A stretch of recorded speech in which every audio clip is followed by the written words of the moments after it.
እንኳን ለመልአኩ ቅዱስ ገብርኤል ወርሃዊ በዓል በሰላም አደረሳችሁ። ይህ ቻሌንጅ ብዙዎቻችሁ ስትጠብቁት ነበረ። የዘማሪ ገብረ ዮሐንስ ቻሌንጅ የመኪና የቤት የሹፌር ቻሌንጅ ማለት ነው። ድል አለ በስም ድል አለ በቃል ተራራው ይናዳል አማኑኤል ስል ባህር ይከፈላል መድኃኔዓለም ስል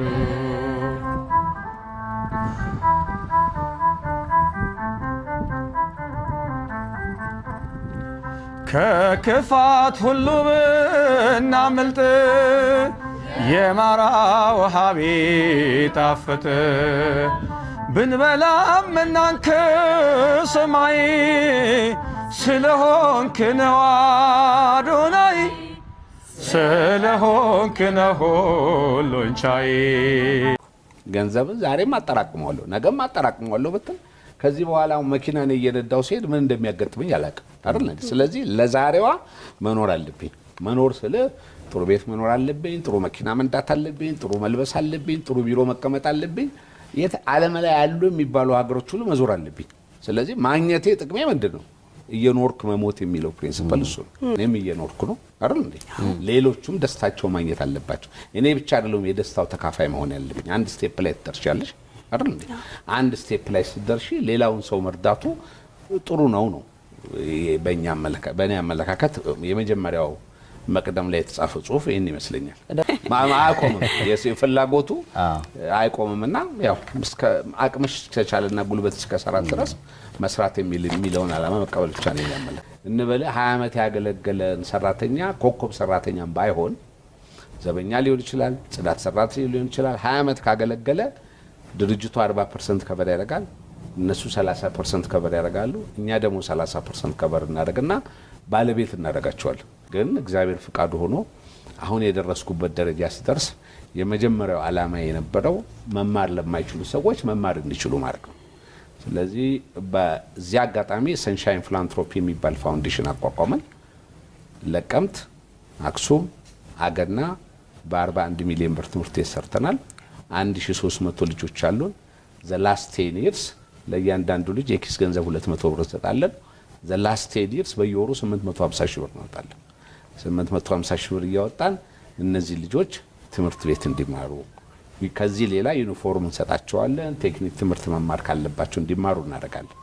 ስለዚህ ይሄን በማድረጋችን ያቺ የነበረችን 7ኛ ክፍል ስማር የነበረችብኝን ቁጭት የተወጣው መስሎኛልና በዚህም ደስተኛ ነኝ። ይሄ ነው እንግዲህ ፊላንትሮፒውን ያቋቋመው። ጋይስ አሁን መኪና ውስጥ ሆኖ እየጠበቀኝ ነው። በጣም ብዙ የምጠይቀው ጥያቄዎች አሉ። በጣም ብዙ እውነት ልንገራችሁ፣ ካናዳ አርቃኛለች ከሃይማኖት። ስለዚህ ዛሬ የምቀርብበት ቀን ነው እና ብዙ ምክር እቀበላለሁ ከሱ። ዋው ችግር የለም፣ በዛ ይሻላል። እሺ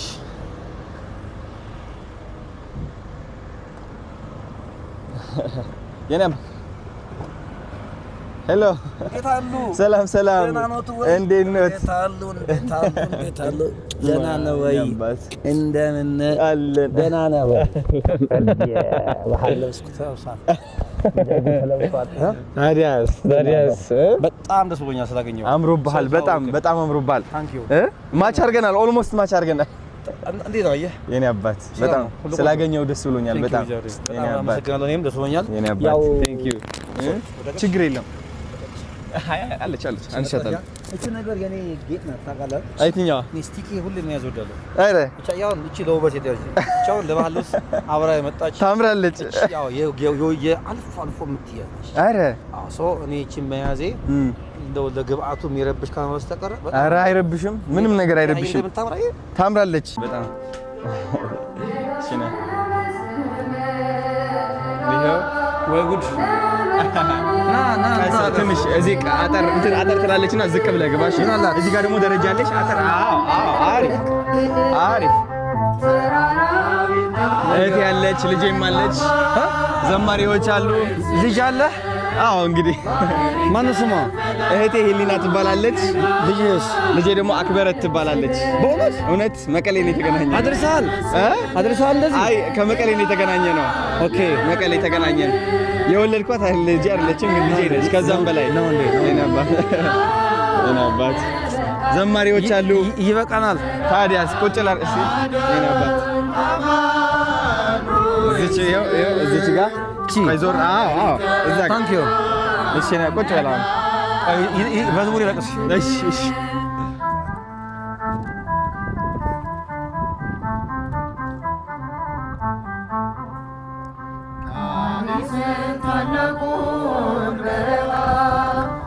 እኔ መጠየቅ የምፈልጋቸው ጥያቄዎች አሉ። ምክንያቱም ካናዳ ነበርኩኝ ለ7 ዓመት ሙሉ ውጭ ሀገር። ወደ ካናዳ ስትወጣ ደግሞ የሚያጋጥሙ ነገሮች አሉ። ስፔሻሊ እንደ አንድ ወጣት ወደ ሱስ ትገባለህ፣ ወደ ብቸኝነት ትገባለህ፣ ከቤተሰብህ ትርቃለህ፣ ጭንቀት አለ፣ ብዙ ነገር ያጋጥማልና ህይወት በጣም ትፈትናለች። እንግዲህ እኔ አሁን ባለሁበት ሁኔታ ከሃይማኖቴ ራቅ ብያለሁ እና እንደ አንድ ሁሉም የሚያውቅ ሳይሆን እንደ አንድ እንዳጠፋ ሰው ከሃይማኖቱ እንደራቀ ሰው እና እቺ ዓለም እንዳሸነፈችው ሰው ሆኜ ነው የቀረብኩት። ጥያቄዎችም ልጠይቅህና ምክርህንም ልሰማ እና የበለጠ ወደ መንፈሳዊነቴም ቀረብ እንድል ማለት ነው። እና እንደኔ ያሉ በህይወት በዓለማዊ ህይወት የተሸነፉ ስፔሻሊ ካናዳ በነበርኩበት ጊዜ በሱስ የተሸነፉ የህይወት መንገድ የጠፋባቸው ሰዎች ምን አይነት ምክር ትሰጣለህ? አዶናይ በጣም በዛ አጋጣሚ ስላገኘሁ ደስ ብሎኛል። ስለዚህ በጎነትህም አጋጣሚውን ተጠቅሜ ይሄንን በጎ ነገር በልብህ ያስቀመጠ እግዚአብሔር መንፈስ ቅዱስ ስሙ የተመሰገነ ይሁን። ምክንያቱም ይሄን የሚያሳስብ እግዚአብሔር ካልሆነ በስተቀር ካንተ በላይ ብዙ ማድረግ የሚችሉ ሰዎች አሉ። ማለትም ኢቭን አንተ የሄድክበት ያለውን የሚዲያም አቅም ከዛ በላይም ሰዎች ኖሩ ይችላሉ። ነገር ግን በበጎ ስራ ውስጥ ተሳትፈሃልና ደግሞ እንደ አንድ እድለኛ ሰው ደግሞ እኔን በዚህ መልኩ ደግሞ በእኔ በኩል እንድትሰራ አንደበት ላይ አእምሮ ላይ ይሄንን በጎ ነገር ያስቀመጠ መጀመሪያ ስሙ ይመስገንና እኔ እንግዲህ የምክር ሰው ብዙ አይደለሁም። ያው እንደምታውቀው አንድ ታለንት አለችኝ ወይም አንድ መክሊት አለችኝ። እሷም እግዚአብሔር ያደረገልኝን በዜማ በተወሰነ ነገር አመስግኖ ማለፍ ነውና ከኔ ብዙ ምክር አትጠብቅም። ያው ሰባኪያን መምህራን ሲሆኑ በደንብ አድርገው መጽሐፍ ቅዱስን ጠቅሰው ያስተምሩ ይችላሉ። እኔ ግን እንደው ምናልባት ምክር ሊባል ከቻለ እንግዲህ እግዚአብሔር በአንድም በሌላም ትላንት የነበርክበትን ነገር አስትቶ ወደዚህ በጎ ስራ አምጥቷል። ስለዚህ ከዚህ በኋላ ያንን እያስታወሱ ወደ ኋላ መቆዘም ጥቅም የለውም። ምክንያቱም እግዚአብሔር ከይቅርታ በላይ የትላንት በደላችንን በማያልቀው ምሕረቱ መጠን ካለፈልን ትላንት እያስታወሱ ወደ ኋላ የምንቆዝምበት ነገር አይኖርምና መጀመሪያ ትላንትን ከዚያ ከእስር ሆኖ ከሚያሰቃይ ከነበረው ቅድም ካልካቸው በጎ ያልሆኑ ተግባራት እንኳን በሰላም አውጥቶ ወደዚህ በጎ ነገር አደረሰ። ቀጥሎ ግን ከዚህ በኋላ ላትመለስ በዚህ መልኩ ላትጎዳ አንድ ጊዜ ፈቷል እግዚአብሔር ማለት ነው። ያ ስለሆነም ነው አሁን በሚገርም መንገድ እየታየህ ያለው። ቅድም ብያለሁ ካንተ በእድሜ የሚበልጡ ሰዎች ያረጉትን ነው አንተ እያረክ ያለው። ሚዲያውም ቢሆን ከዚህ በላይ ተደማጭ የሆኑ ሰዎች ላያረጉት ይችላሉ። ስለዚህ ከዚህ በኋላ አንተ ይሄንን ነገር እያሰብክ እኔ እውነት በሌላን ጊዜ ስትናገር ሰምቻለሁ በጥቂቱ መሰለኝ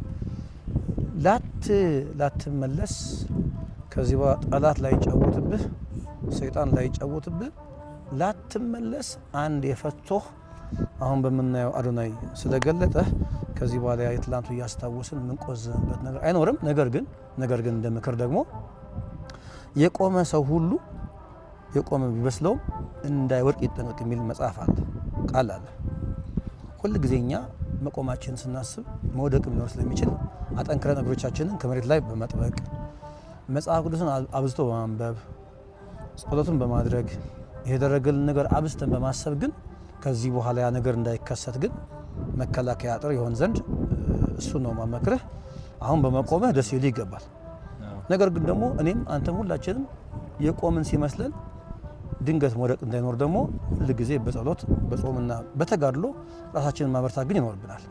ስለ ትላንቱ ማንነት ግን ስራ ስለሰራ ላትፈታ ላትታሰር ከዚህ በኋላ የትላንቱን ማንነትን ከዚህ በኋላ ታሪክ ሆኖ እንዲቀር ደግሞ ስለረዳህ አምላካችንን እናመሰግነዋለን። አሁንም ግን መክረች ብቻ ናት። የቆመ ሰው ሁሉ የቆመ እንዳይመስለው መውደቅ ሊኖር ስለሚችል በጾም በጸሎት በተጋድሎ ማንም እንዳልሆንክ ራስህ ምንም እንዳልሆንክ የሚያደርግልህ እግዚአብሔር የሚሰራብህ እግዚአብሔር እንደሆነ ካሰብክ ከዚህ በኋላ ምን ነገር ሊመጣ እንደማይችል ነው ልመክርህ የምችለው። ሌሎችም ሰዎች ይህን የምናወራውን ነገር አስተካክለው ቢሰሙ የሚመከሩ ይመስላል። ቅድም ብያለሁ የምክር ሰው አይደለሁም፣ ብዙም የንግግር ሰው አይደለሁም። የሚቀናኝ ዜማ ስለሆነ እንደው ሌላ ጊዜ በዜማ በግጥም ደግሞ ተከሽኖ ይህን ዝማሬ ብንሰራው ሳይሻል አይቀርም።